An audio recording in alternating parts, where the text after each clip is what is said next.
सिद्धों की आराधना भक्ति पूर्वक करने से सुख शांति समृद्धि की प्राप्ति होती है। बहुत ही पुण्यशाली जीव ही इस तरह के आयोजन में सम्मिलित हो सकता है। सिद्धों की भक्ति करने का अवसर बड़े पुण्य से मिलता है। जो 8 दिन अपना सब कार्य छोड़कर केवल विधान में बैठकर भावपूर्वक भक्ति कर रहे हैं तो इसका फल भी अति फलदायक होगा, जो मोक्ष मार्ग को प्रशस्त करेगा। यह विचार आचार्य श्री सुबल सागर महाराज ने आज शुक्रवार को नई सड़क स्थित चंपाबाग में सकल जैन समाज के द्वारा आयोजित सिद्धचक्र महामंडल विधान में धर्मसभा को संबोधित करते हुए व्यक्त किए। आचार्य श्री ने कहा कि सिद्धों की भक्ति और आराधना को कभी भी नहीं छोड़ना चाहिए। जब भी दर्शन पूजन करें तो भावपूर्वक ही करें, जिसक फल भी वैसा प्राप्त होगा। हमें अपने जीवन में जो विरासत में धन, वैभव, सुख सुविधा, स्वस्थ शरीर की प्राप्ति हुई है वो हमें पूर्व जन्म में किए गए पुण्य से मिला है।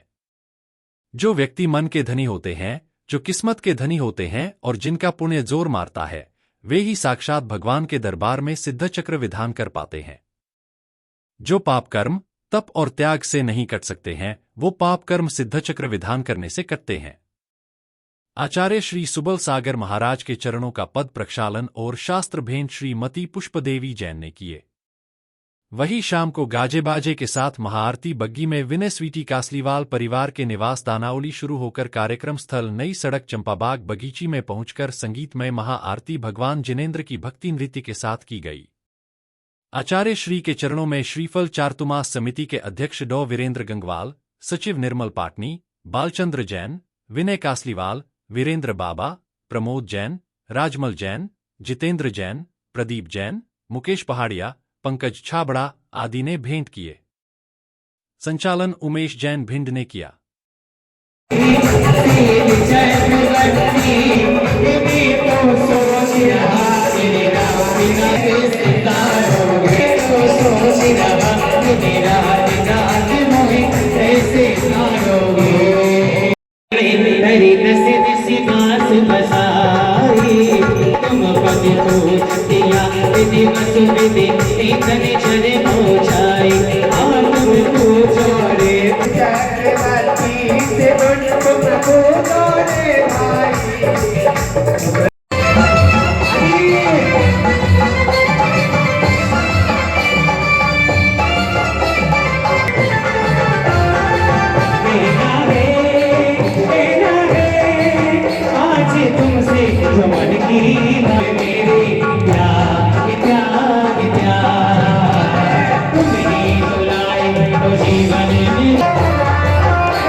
ऐसे भगवान के चरणों में अर्घ चढ़ाते इस भावना के साथ भगवान मेरा भी वह शुद्ध ज्ञान प्रकट होवे।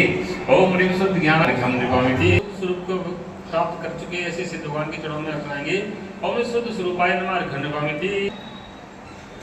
दुख किस बात का है कि हमारा मन आकुलित रहता है। मन में आकुलताएं, आकुलता किस कारण से? राग द्वेष के कारण से। और जब राग द्वेष है तब आकुलताएं हैं, आकुलताओं के कारण दुख है। और जब राग द्वेष समाप्त हो जाता है तो आकुलताएं भी समाप्त हो जाती हैं। भगवान को कोई राग द्वेष नहीं है तो कोई आकुलता नहीं है। राग द्वेष समाप्त हो गया है इसलिए निराकुल हो गए हैं। ऐसे भगवान ने शुद्ध स्वरूप भाव को प्राप्त कर लिया, शुद्ध भाव को प्राप्त कर लिया। ऐसे भगवान के चरणों में